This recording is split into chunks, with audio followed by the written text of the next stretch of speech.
श्री गणेशाय नमः। ओम श्री परमात्मने नमः। ओम श्री वेद पुरुषाय नमः। ओम श्री मातः पितरि चरणकमलेभ्यो नमः। ओम श्री गुरु चरणकमलेभ्यो नमः। गुरुर्ब्रह्मा गुरुर्विष्णु गुरुर्देवो महेश्वर गुरुर्साक्षात् परं ब्रह्म तस्मै श्री गुरवे नमः।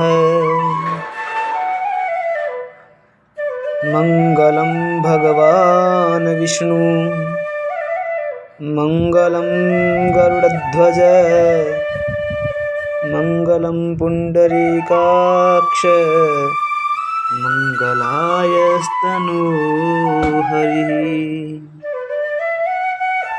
अजा एकादशी का व्रत हर साल भाद्रपद मास के कृष्ण पक्ष की एकादशी तिथि को मनाया जाता है। अजा एकादशी को कामिका एकादशी भी कहते हैं। इस एकादशी का व्रत जो भक्त श्रद्धा पूर्वक करता है और इस दिन विशेषकर भगवान विष्णु के सहित माँ लक्ष्मी की पूजा अर्चना करता है, उस व्यक्ति को सर्वश्रेष्ठ फलों की प्राप्ति होती है और उसके द्वारा जीवन में की गई समस्त पापों से मुक्ति मिल जाती है और मोक्ष की प्राप्ति होती है। अजा एकादशी की कथा भगवान कृष्ण युधिष्ठिर को सुनाते हैं। युधिष्ठिर भगवान कृष्ण से पूछते हैं कि भाद्रपद मास के कृष्ण पक्ष की एकादशी की क्या कथा है, कैसे ये व्रत करना चाहिए, इसको किसने किया तो उसको क्या फल प्राप्त हुआ। अजा एकादशी व्रत की कथा सत्यनिष्ठा और ईमानदार के लिए प्रसिद्ध सत्यवादी राजा हरिश्चंद्र से जुड़ी हुई है। अपने सत्य वचनों के लिए राजा हरिश्चंद्र आज भी इतिहास के पन्नों में जीवित है। एक बार देवताओं ने मिलकर इनकी सत्यता की परीक्षा लेने की योजना बनाई। राजा को एक स्वप्न आया जिसमें उन्होंने देखा अपना सारा राजपाट उन्होंने ऋषि विश्वामित्र को दान कर दिया। अगले दिन राजा हरिश्चंद्र ने विश्वामित्र को अपना सारा राजपाट सौंप दिया और राजमहल छोड़कर जाने लगे तो विश्वामित्र ने राजा हरिश्चंद्र से दक्षिणा के रूप में 500 सोने की मुद्राएं मांगी। राजा हरिश्चंद्र ने विश्वामित्र से कहा कि उन्होंने अपने पूरे राजपाट के साथ साथ राजकोष भी दान में उन्हें दे दिया है और अब उनके पास अपनी पत्नी और बेटे के अलावा कुछ भी नहीं बचा।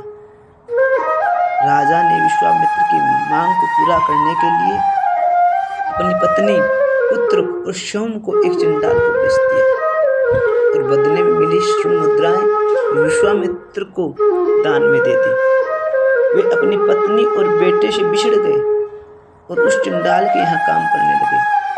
चंडाल ने राजा को शमशान भूमि पर होने वाले दाह संस्कार की वसूली का काम दे दिया। एक दिन राजा आधी रात के समय शमशान के द्वार पर पहरा दे रहे थे, तभी एक स्त्री बिलखते हुए अपने पुत्र का शव हाथ में लिए पहुंची। वो महिला कोई और नहीं बल्कि राजा हरिश्चंद्र की पत्नी थी और वो अपने पुत्र के मृत शरीर का दाह संस्कार करने वहां आए थे। अपने धर्म का पालन करते हुए राजा ने अपनी पत्नी के दाह संस्कार के लिए पैसे मांगे। राजा की पत्नी के पास उन्हें देने के लिए धन नहीं था, इसलिए उसने अपनी साड़ी का आधा हिस्सा फाड़कर राजा को कर के रूप में दे दिया।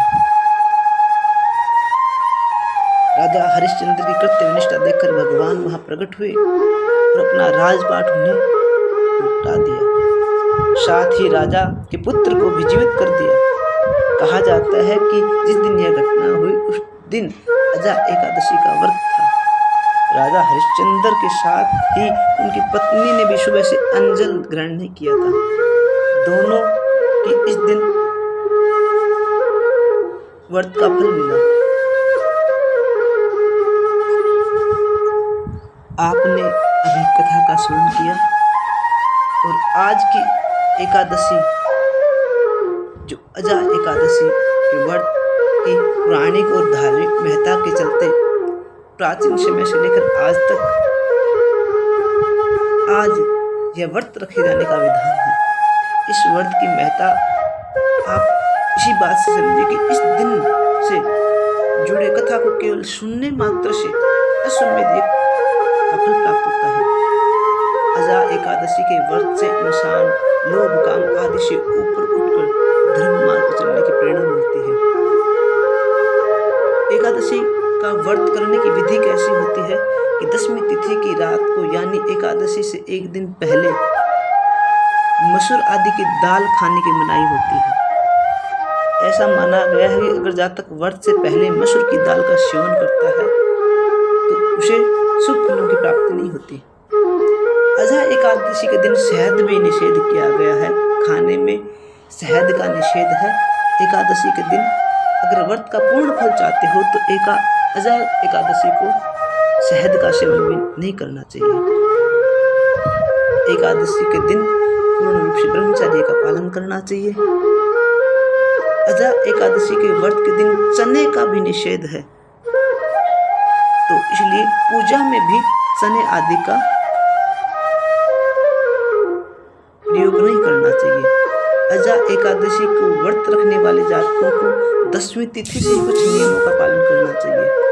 सबसे पहले एकादशी के दिन प्रातःकाल सूर्योदय से पहले उठकर स्नान आदि करें, साफ वस्त्र धारण करें, व्रत का संकल्प लें, पूजा स्थल पे अच्छे से साफ करें, वहां लाल या पीला वस्त्र बिछाकर विश्वास भगवान विष्णु की मूर्ति या चित्र आदि रखकर भगवान के सामने घी का दीप जलाए, धूप दीप नैवेद्य फूल और फल आदि चढ़ाकर भगवान की पूरी श्रद्धा भाव से भक्ति भाव से पूजा करें। पूजा में तुलसी दल का प्रयोग अवश्य करें। ऐसा करने से भगवान विष्णु अति प्रसन्नता को प्राप्त करते हैं, बहुत ज्यादा प्रसन्न होते हैं। इस दिन माता लक्ष्मी की पूजा किए जाने का विधान है, इसलिए माता का भी विधि पूर्वक पूजन करें। इसके बाद अगर आपसे हो सकता है तो विष्णु सहस्त्र नाम का पाठ करें। पाठ पूर्ण होने के बाद में आरती करें। अजा एकादशी में निराहार और निर्जल रहकर व्रत का पालन करें। हालांकि यदि संभव न हो तो आप फलाहार भी कर सकते हैं।